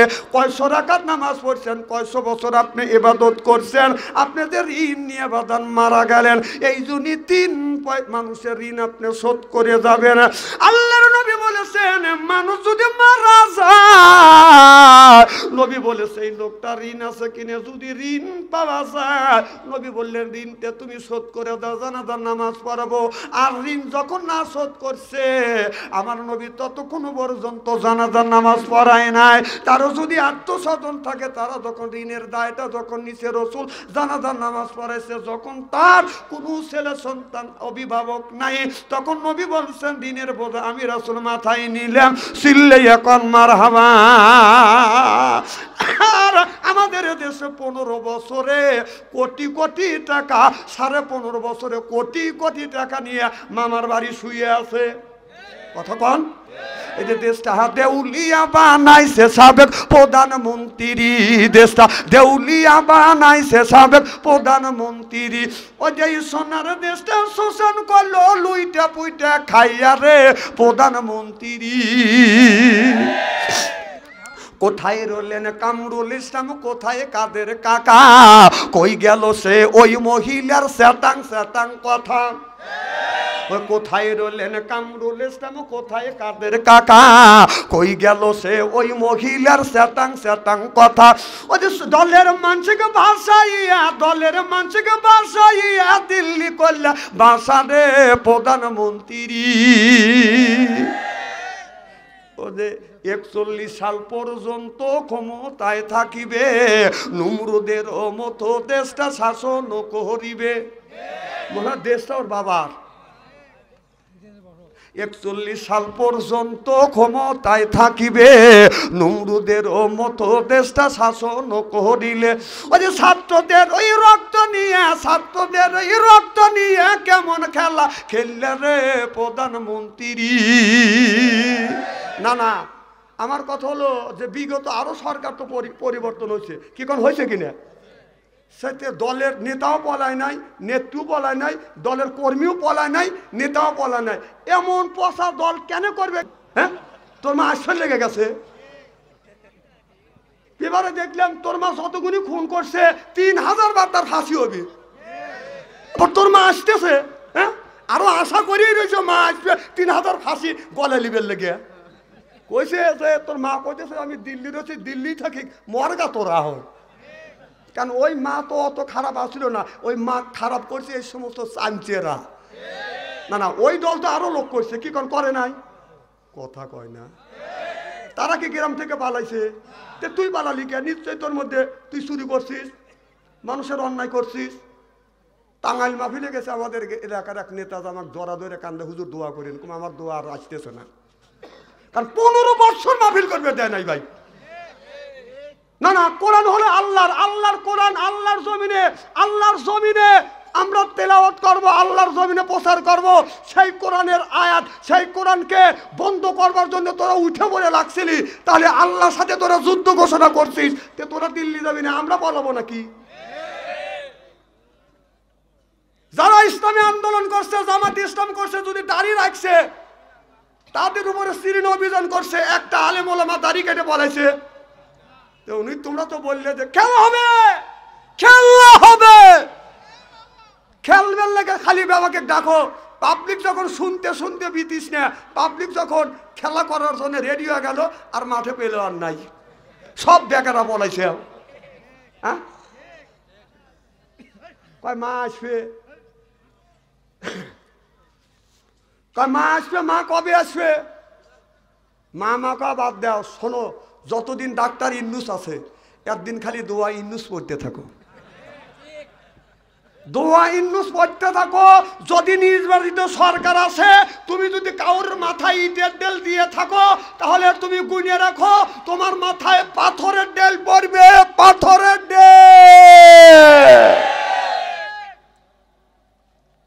তুমি একটা মাইরে দুইটা খাবে না, খালি দিয়েই যাবে। ইতিহাস পড়ো নাই? আল্লাহ কি বলছেন? ওয়াজআলনা লিল মুত্তাকিনা ইমামা। সুবহানাল্লাহ, একটা জোরে কর। একটা নেককার, একটা পরহেজগার ইমাম বানাও, সেইটা হলো ইউনিয়নের ইমাম, আপনার ওয়ার্ডের ইমাম, সেইটা হলো মেম্বার। একটা ইউনিয়নের ইমাম, সেইটা হলো চেয়ারম্যান। একটা থানার ইমাম, সেইটা হলো আপনার এমপি। তাহলে আল্লাহ বলে ওয়াজআলনা, আয় আল্লাহ, লিল মুত্তাকিনা ইমামা, একটা ইমাম বানাও, সেইটা হলো গ্রামের ইউনিয়নের ইমাম, আপনার চেয়ারম্যান, ওয়ার্ডের ইমাম, মেম্বার, আপনার থানার ইমাম, সেটা হলো এমপি। সেইটাও তুমি বানাবে, দেও নাই। কতক্ষণ বাইরে ধরে কারিয়ে ছিঁড়ে তুমি ভোট নিয়ে চলে গেছাও। ভোট তো ইমানের একটা অঙ্গ। তাহলে এ কথা মনে এ আয়াতটা আমি বানালাম, কথা কয় না, আমি বানালাম, কথা কার? তাহলে আল্লাহর কথা যদি আল্লাহর জমিনে যদি বলে, তাহলে তোমার বাজা কেন? আমাদের ঠ্যাং কাটে হাতে তুলো দিবে চাইছে, এখন সোনামণিরে তোমরা কোনে? আমরা তো রেডি হই নেই, এখনই বলাইছে। আর যদি রেডি হই তখন তোমাদের কি অবস্থা হবে? আহা, আমাদের এলাকায় এক বুড়া মরি যাব, ভোটটা দিয়েই যাই গেছে। আর কোথাও ও চাষা তোমার ভোট হওয়া গেছে। কও কি বাপু, জীবনের শেষ ভোট দিবে আসলাম। কও চাষা, খালি তোমার ভোট হয় নাই, চাষিমারও ভোট হয়েছে। কও কি বাপু, তোমার চাষি 6 মাস আগে মরে গেছে, আসে ভোট দিয়ে গেল, আমার সাথে দেখা করলো না কে? এই কয় মাথের উপরে সিক্কুর। আর পুলিশ বাসি ফুবাইতেছে। সরেন, কি হয়েছে চাচা বলেন? নাই বিচার করবো, আইনের আওতায় লোক। হে বাবা, তোমার কাছে বলাই দরকার। তোমার চাষিমা 6 মাস আগে মরে গেছে, আজকে ইলেকশনের দিন এসে ভোট দিয়ে গেল, আমার সাথে দেখা করলো না কে? পুলিশ লাখে রোমাল্লে হইরে হুমর পায় না, পুলিশ লজ্জা পায়। আর তোরা পরের ভোট মারিয়ে লিয়ে বিপুল ভোটে জয়যুক্ত হয়েছে, তোর একটুকু লজ্জা করে না? এতটুকু শরম লজ্জা নাই? যে অন্যায় করে, যে অন্যায়কে সমর্থন করে, উভয় সমান দোষী। তাহলে এত কোটি কোটি টাকা আত্মসাৎ করলো, এত করে মানুষকে মারলো, তাকে তুই সমর্থন করিস? তুই মানুষ না, তুই কি?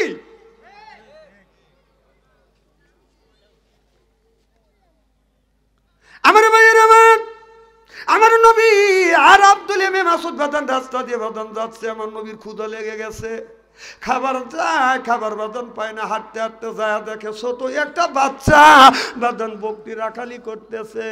এবার হযরত আবু বকর সিদ্দিক দেখে বলে, বালক রে, তোমার বকরির কি দুধ আছে? বলে, হ্যাঁ দুধ আছে। তোমার বকরিকে একটু দুধ দেয়, এই দুধটা আমার নবী খাবে, আমি খাবো, আমার নবী ক্ষুধার্ত, আমু ক্ষুধার্ত। ওই বাচ্চাটা বলে, আপনার নামটা কি? আমি আপনাকে চিনি না, আমি আপনাকে জানি না, তবে আমি আমার মালিকের বিনা অনুমতিতে এক ফোঁটা দুধ আমি কাউরে দিতে পারবো না। সিল্লা সিল্লা কন মারহাবা। আমার নবী তখন বলল, হে শিশু, তোমার এমনও কি বরকি আছে যে বরকিতে কোনোদিন বাচ্চা দেয় নাই, বরেও নাই, বাচ্চাও দেয় নাই? বলে, হ্যাঁ হুজুর আছে। কয়, তাহলে একটা বকটি নিয়ে আসো। একটা আপনার মহিলা বরকি নিয়ে এসছেন, জীবনে বাদান বাচ্চাও দেয় নাই, বরেও নাই। আমার নবী অমনি ওই বকটির ওলানে যখন বাদান হাত লাগা দিলেন, দেখা গেল ওলানটা বড় হয়ে গেল, মুহূর্তের মধ্যে বাদান দুধটা বাদান এসে গেল। ওই দুধ আবু বকর সিদ্দিকও পান করলেন, আমার নবী পান করলেন, আর এই শিশু বাচ্চাটাকে বলল, তুমি পান করো। আবার নবী হাত বুলা দিলেন, আগের বকটি যেমন ছিল বাদান ঠিক তেমন হয়ে গেল। ওই শিশু বাচ্চা তখন আপনার আমার নবীরে বললেন, আপনার নাম কি? শিশু বাচ্চা নবীরে জিজ্ঞেস করতেছে, আপনার নাম কি? কয়, আমার নাম মুহাম্মদ। আপনার বাবার নাম কি? আপনার বাবার নাম হলো আব্দুল্লাহ। আপনার মার নাম? নবী বললেন, আমার মার নাম আমেনা। আপনার সাথে এই লোকটাকে, এর নাম হলো আবু বকর সিদ্দিক। এবার ওই শিশু বাচ্চা বললেন, ইয়া রাসূলুল্লাহ, ইয়া হাবিবাল্লাহ, আমি মুরব্বিদের কানে শুনেছি, আমি একদিন বকরি রাখালি করতে যাব, আর একজন মানুষ আসবে, দুধ চাবে, আমি দুধ দিব না, কিন্তু যেই বকরি কোনোদিন বাচ্চা দেয় নাই, কোনোদিন বরে নাই, ওই বকরির ওলানে যখন হাত লাগাইবে, অমনি আপনার দুধে পরিপূর্ণ হয়ে যাবে। ওই দুধ দোয়া ওই মুহাম্মদ সাল্লাল্লাহু আলাইহি সাল্লাম কাবে, তার সাথী বাদান খাওয়াবে, এরপরে আমিও পান করব। ইয়া রাসূলুল্লাহ, ইয়া হাবিবাল্লাহ, আর মুহূর্ত দেরি করতে চাই না, আপনি আমার কলমা পড়াইয়া দেন, লা ইলাহা ইল্লাল্লাহু মুহাম্মাদুর রাসূলুল্লাহ সাল্লাল্লাহু আলাইহি।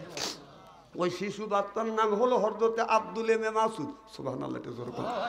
এই আব্দুল মাসুদ বাচ্চা মানুষ নবীর হাতে কলমা পড়ে যখন মুসলমান হয়ে যায়, আব্দুল মাসুদের বংশের মানুষের কাছে যায়, বলে, আমি এই ধর্ম ছেড়ে দিয়েছি, আমি আর মূর্তি পুজো করব না, আমি মুহাম্মদ সাল্লাল্লাহু আলাইহি সাল্লামের হাতে কলমা পড়ে মুসলমান হয়েছি। মান আমানা বিল্লাহ, তোমরা মান আমানা বিল্লাহর উপরে ঈমান আনো। বলে, না না, আমরা ঈমান আনবো না। তুমি কেন বাবা দাদা ধর্মের মুখে চুনকালি মারলা? এই বলে আব্দুল মাসুদ চ্যাংরা মানুষ এমন মারা মারে। আব্দুল মাসুদ কানতে কানতে বদন রসুলের দরবারে যায়। আমার রসুল লক্ষ্য করে দেখে আব্দুল মাসুদের গায়ের চামড়া ফেটে গেছে, গা থেকে রক্ত বের হয়ে গেছে, জায়গায় জায়গায় যেই জায়গা আঘাত করছে ওই জায়গা কালা দাগ হয়ে গেছে, লাল হয়ে গেছে। আমার নবী বলে, আব্দুল মাসুদ রে, তোমার এই দুরবস্থা কে করলো? তাকে বলে, ইয়া রাসূলুল্লাহ, ইয়া হাবিবাল্লাহ, ও নবীজি, আমি আপনার নামে কলমা পড়ে মুসলমান হইছি, আপনার হাতে কলমা পড়ে মুসলমান হইছি। মান আমানা বিল্লাহ, আল্লাহর উপরে ঈমান আনছি গো নবীজি। আর আমার আত্মস্বজন আমাকে এই রকম করে মারছে। আমার নবী বলে, আব্দুল মাসুদ রে, কলমা যদি পড়ে তার উপরে নির্যাতন আছে, এই নির্যাতন সহ্য করিয়ে জুলুমের মাঝখানে যদি দাঁড়িয়ে থাকে, মরে গেলে আল্লাহ ওই মানুষটাকে জান্নাতে দিবে। চিল্লা কোন আল্লাহু আকবার। জালেমের নির্যাতনের মধ্যে কোরআনের পাখি আল্লামা দেলোয়ার হোসেন সাইদি বাদাম তাদের কাছে মাথা নত করে নাই। তার কাছে অনেক অফার দিয়েছিল, আপনাকে এটা দিব সেটা দিব, আপনি এই এই দলটা আপনি ত্যাগ করেন, এই আন্দোলন আপনি করবেন না। তিনি জানেন এইটা আমার দিয়া লাভ নাই, কোরআন আমার সঙ্গে যাবে, ইবাদত আমার সঙ্গে যাবে। তিনি বলেছিলেন কোরআনের রাজ কায়েম করতে গেলে ফাঁসির দড়ি যদি পড়তে হয় ফাঁসির দড়ি পড়ব, বাতিলের সাথে আপোষ করব না। আল্লাহর বান্দা কোরআনের বাকি আল্লামা সাইদি সাহেব বাতিলের কাছে মাথা নত করে নাই। সিল্লা সিল্লা কোন ঠিক কিনে নারায়ে তাকবীর। আল কোরআনের আলো ও আল হাদিসের আলো, কোরআন হাদিস যেখানে নারায়ে তাকবীর। আচ্ছা ভাই, নামাজ পড়া কি জোর কোন? তালি নামাজের কথা আল্লাহ কোরআন কারিমের মধ্যে ৮০ থেকে ৮২ জায়গা বললেন ও আকিমুস সালাহ, নামাজ কায়েম করো। কয় জায়গা জোর কোন? আর জাকাতের কথা কুতিবা, জাকাতের কথা বলছে আল্লাহ আপনার ৩০টা জায়গা, কুতিবা আলাইকুমুস সিয়াম, রমজান মাসে রোজার কথা আল্লাহ ১ থেকে ২টি জায়গা বললেন, রোজার কথা ১ থেকে ২ জায়গা, জাকাতের কথা ৩০ জায়গা, আর নামাজের কথা ৮০ থেকে ৮২ জায়গা বলছেন। আর ইউকাতুলুনা ফি সাবিলিল্লাহ ফায়াকতুলুনা ওয়া ইউক্তালুন, ইসলামের জন্য রক্ত নেয়া, রক্ত দেওয়া না হয় মরণ হয়, মারিয়া ফেলো, এ কথা কার? তাহলে আল্লাহ জিয়াদের কথা কোরআনের মধ্যে আগে আমি পড়াশোনা করে পাইছি বাদান ৩৫০ জায়গা, এখন গবেষণা করে দেখি ৫০০ উপরে বাদান কোরআনের আন্দোলন করার কথা আল্লাহ কোরআনের মধ্যে বলেছে। নামাজ যেমন ফরজ, রোজা যেমন ফরজ, ইসলাম তাকে প্রতিষ্ঠা করা প্রত্যেকটা ধনী গরিব ফকির মিসকিন সবার জন্য বাদান ফরজ। সুবহানাল্লাহ কর। নামাজ গরিবের জন্য কি কয় না?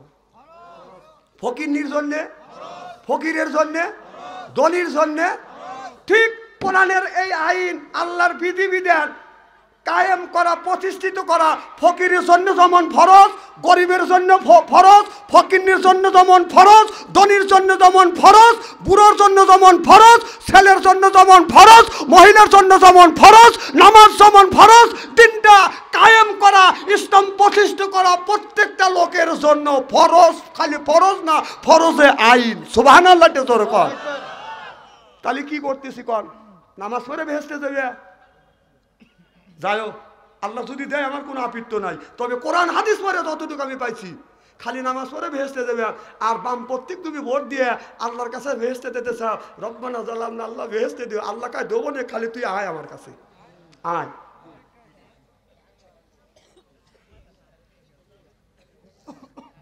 আবার কয় ভোট দেবো কার? ভালো মানুষই তো নাই। ঠিক আছে, ৫ জন এমপি ইলেকশনে দাঁড়াইলো, বেবা কি খারাপ? মত একজন ৭ দিনে সপ্তাহ ৭ দিনই খায়, একজন সপ্তাহে ৭ দিনে সপ্তাহ ৫ দিন খায়, একদিন ৭ দিনে সপ্তাহ ৩ দিন খায়, আর একজন ৭ দিনে সপ্তাহ দিনে ১ দিন খায়। তাহলে ওই ৭ দিন যে খায় তার সাথে ১ দিন সপ্তাহে খায়, হে একটু ভালো না? হ্যাক দেও, হ্যাক দেও। হাসেন কেন? আমি কি হাসির কথা বলতেছি? কোরআন হাদিস যা বাস্তবের সাথে মিল করে কথা বলতেছি। হ্যাঁ, আবার স্ত্রী হওয়ার শখ আছে বুড়োকালে, একটাকে স্ত্রী করছি গেলা মাথা তুলতেছে না।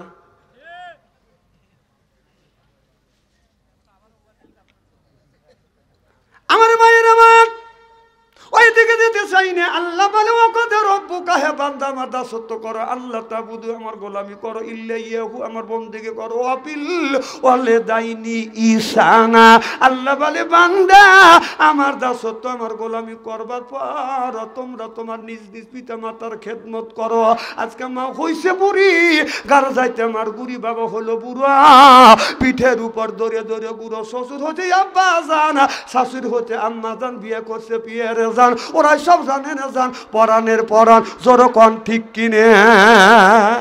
এই যে এখন মার কথা কোরআনের মধ্যে আসছে, সেই কথা তুলে ধরছি। যে লোকটা উঠে যাবে বুঝতে হবে ওই লোকটা মা বাবা পছন্দ করে না। সেই লোকটা বলবে মা বাবার কথা শুনবো। মা একটা মুরগি জব করিয়া 3 ভাই 3 বোনে খাওয়াইছে, মাও একটু সুরা খাইছে, বাবাও একটু ঝোল খাইছে, তাহলে 8 জন খাইছে একটা মুরগি জব করিয়া। আর শ্বশুর বাড়ি গেলি শাশুড়ি একটা মুরগি জব করিয়া আমাকে একাই খাওয়াইছে, তা আমি শ্বশুর শাশুড়ি খেদমত করবো না সে এক মুরগি 8 জনে খাওয়াইলো তারই খেদমত করবো? কথা কন আপনার এখন। হ্যাঁ,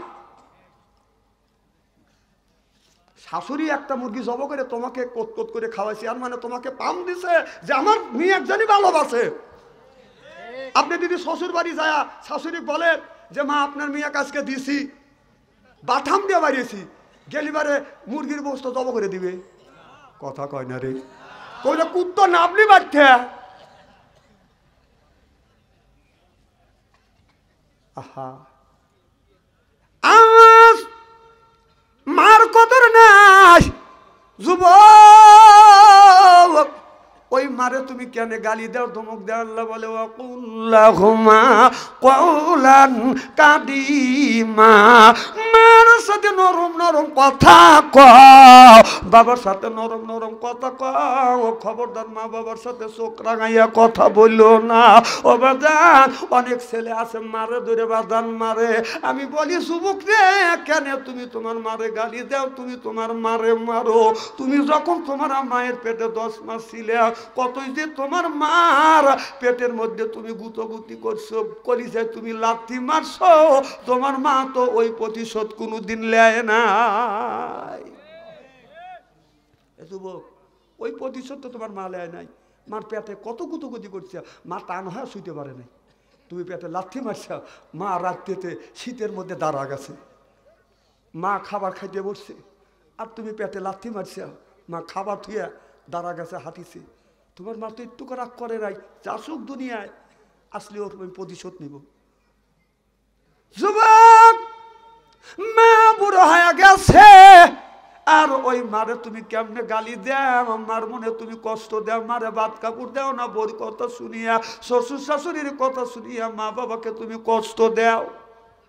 যুবক, তুমি যদি কাহালু শহরে যাও, রাত 12টার সময় যদি বাড়িতে আসো, এসে দেখবে আরে সব মানুষ ঘুমাইছে, একজন ব্যক্তি ঘুমায় নাই, 2 জন ব্যক্তি ঘুমায় নাই, একজন হলো মা আর একজন হলো বাবা। ওই বাবাটা রাস্তায় আগা যায়, মানুষের কাছে জিজ্ঞেস করে তোমরা একই সাথে থাকো, আমার বেটা তো আসে নাই, তোমরা তো বাড়িতে আসছো, আমার বেটা কো? গ্রামে গ্রামে যায়, বাদান রাস্তায় রাস্তায় যা খবর নেয়, মা ঘুমায় না। শীতের দিনে বাদ ঠান্ডা হয়ে যাবে দেখে লেপের মধ্যে তোষকের মধ্যে রেখে দেয়, বাদ ঠান্ডা হলে আমার ছেলের খাইতে কষ্ট হবে। 2 জন ব্যক্তি জেগে থাকে, একজন হলো মা আর একজন হলো বাদান বাবা। জোরকন ঠিক কিনে? যুবক, যুবক, আমার বাবা বেঁচে ছিল 97 বছর বয়স। আমার মা 112 বছর পর্যন্ত বাদান জীবিত ছিল। আমি যখন মাহফিলে গেছি, মার পায়ে হাত রাখছি, বাবার পায়ে হাত থেকে চুমো দিছে, দৌড়া এসে আমার মা আমার গালে চুমো দিছে, বাবা কপালে চুমো দিছে। বাদান আজকে যখন মাহফিলে আসলে, এখন আমার মা নাই, কেউ তো আমার গালে চুমো দেয় না। মনে বড় দুঃখ নিয়ে আসছে। আমি যখন মাহফিলে যাব, আমার বাবা বলছে, মা বলছে বেটা কখন আসবে? আমি বলছি আব্বা ও মা আমি রাত 12টায় আসবো। রাত তখন তো প্রাইভেট কার নেই নাই, আজ থেকে 25-30 বছর বাদান আগে। তখন তো বাদান শীতের তেমন পোশাক ছিল না। আমার বাবা 3 রাস্তার মোড়ে বাদান দাঁড়া থাকছে, রাত 12টা বাচ্চা আসি নাই, 1টা বাচ্চা যখন আসি নাই, 2টা যখন বাচ্চা তখন আসছি। এসে দেখি আমার আব্বা 97 বছর বয়স, থর থর থর থর করে কাঁপতেছে। এখন বাবা নাই, আর কেউ আমার জন্য বাদান অপেক্ষা করে না। যখন মা ছিল, আমি রাত 2টা-3টা বাদান বাসায় আসছি। আমি আমার বিবির ঘরে দরজা হাত দিছি, দরজা শক্ত। ছেলের ঘরে দরজা হাত দিছি, দরজা শক্ত। মার ঘরে দরজা হাত দিছি, দরজাটা বাদান খুলে গেছে। আমি যা দেখছি মা এখনো ঘুমায় নাই। মারে সালাম দিছি আর বলছি মা বাড়ির সব মানুষ ঘুমাইছে, তুমি কেন ঘুমাও না? মা বলে বেটারে যতক্ষণ পর্যন্ত তুমি মাহফিল থেকে বাসায় না আসো আমি তোমার মা আমার চোখে ঘুম আসে না। ও বাবা এখনো ভালো ভাই কে আমার জন্য রাত্রে অপেক্ষা করে না।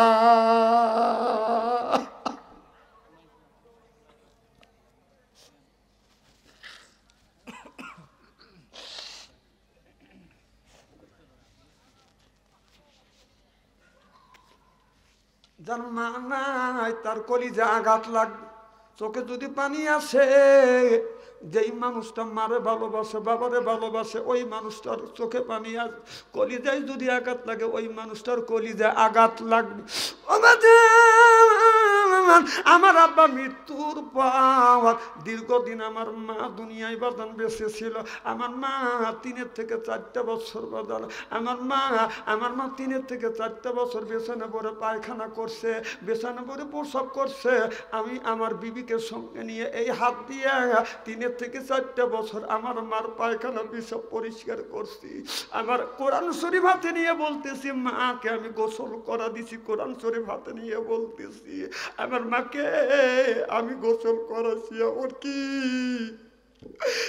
হাতে আমার মুখে খাবার আমি তুলে দিছি, আমার মা চোখের পানি ফেলে দিয়ে দিয়ে কান্দে আর আমার জন্য দোয়া করে বেটারে আমি তোমার মা তোমার জন্য দোয়া করে গেলাম দে বেটা, আল্লাহ তোমাকে আলেম বানাবে, বাংলাদেশের প্রত্যেকটা জেলায় কলমার দাওয়াত দেওয়া হইবে।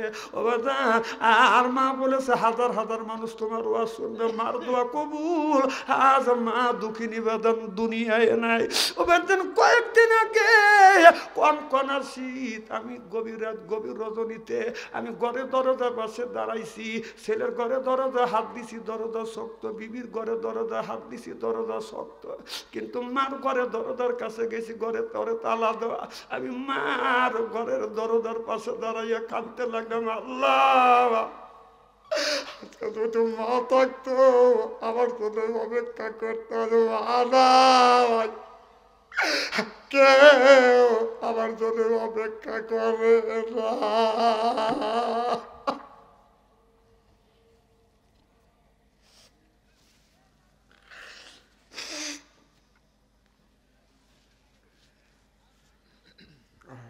যুবক ওই মারে কষ্ট দেও, ওই বাবারে কেন কষ্ট দেও? জান দে ও ভাই যখন মা যখন বেঁচে ছিল তখন 2টা 3টে বাসায় গেছে, হাতটা ঠান্ডা, মা হাত ধরছে হাত ঠান্ডা, পায়ে হাত দিছে পা ঠান্ডা, কপাল ঠান্ডা। আমার মা অমনি সরিষার তেল বাদাম গরম করিয়ে সরিষার তেল গরম করিয়ে সারা শরীরে বাদাম মালিশ করিয়ে দিছে। ও বাবা মার কাছে সন্তান বুড়াও হলে বাদান মার কাছে ছেলে ছেলেই থাকে, খোকা খোকায় থাকে। এখন মা না ভাই, এখন মাহফিল থেকে হাত দুটি বাঁকা হয়ে যায়। কেউ বাদান সরিষার তেল মালিশ গরম করিয়া শরীরে মালিশ করে না। যেই ব্যক্তি মালিশ করেছে সেই ব্যক্তি বাদান আপনার কবরের মধ্যে শুয়ে আছে। ও বাদান পৌষ মাসে শীতের দিনে মা বামি শোয়াইছে প্রসব করে দিছি, ডানি শোয়াইছে প্রসব করে দিছি, বুকে নিয়ে ঘুমাইছে প্রসব করিয়ে ব্লাউজটা ভিজিয়ে দিছে। মা কোনোদিন রাগ করে খাটের নিচে ফেলে দেয় নাই, কোনোদিন বলে নাই পৌষ মাসে শীতের দিনে তুই পেশাব করি আমার ব্লাউজটা ভিজিয়ে দিলি, এর জন্য মা কোনোদিন গালি দেয় নাই, মারেও নাই। যুবক কোন জ্ঞানে কোন বিবেকে কোন বিবেকে ওই মাকে তুমি গালি দাও? মাকে যা তো কও, বোর কথা শুনে মাকে কষ্ট দে, বাবা কষ্ট দিয়ে তুমি সুখে থাকতে চাও? মা বাবাকে কষ্ট দিয়ে কেউ সুখে থাকতে পারবে না। দাদা তুমি একদিন বুড়ো হবে, তুমি একদিন বাবা হবে, তুমি যদি তোমার মাকে কষ্ট দাও তোমার সন্তান তোমাকেও কষ্ট দিবে। আহা সে মারে কষ্ট দাও। 5টা কাপড় নিয়ে বাবা 3টা কাপড় নিয়ে কবরের মধ্যে ঘুমিয়ে আসে। কোন ব্যক্তি যদি মা বাবার জন্য দান খয়রাত করে, দানের দৌলতে মা বাবার কবরে গোরা জাপ মাফ করে দেয়। এই বাদান আমি জানি না কার মা নাই, কার বাবাটা দুনিয়ায় নাই, মা অন্ধকার কবরে, বাবা অন্ধকার কবরে। একজন ব্যক্তি বলেন হুজুর আমার মা মারা গেছে, মার জন্য 5,000 বাবার জন্য 5,000।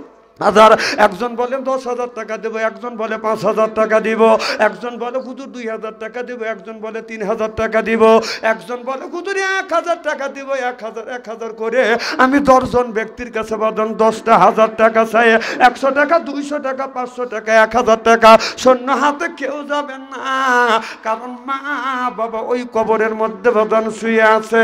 কোন সন্তান যদি মা বাবার জন্য দান করে, এই দানের দৌলতে আল্লাহ মা বাবার কবরের গোরাদাপ মাফ করে দেয়। জোরে কোন সুবহানাল্লাহ। কেমন করিয়া ঘুমাইয়া রইছো আম্মা অন্ধকার আর ওই কবরে।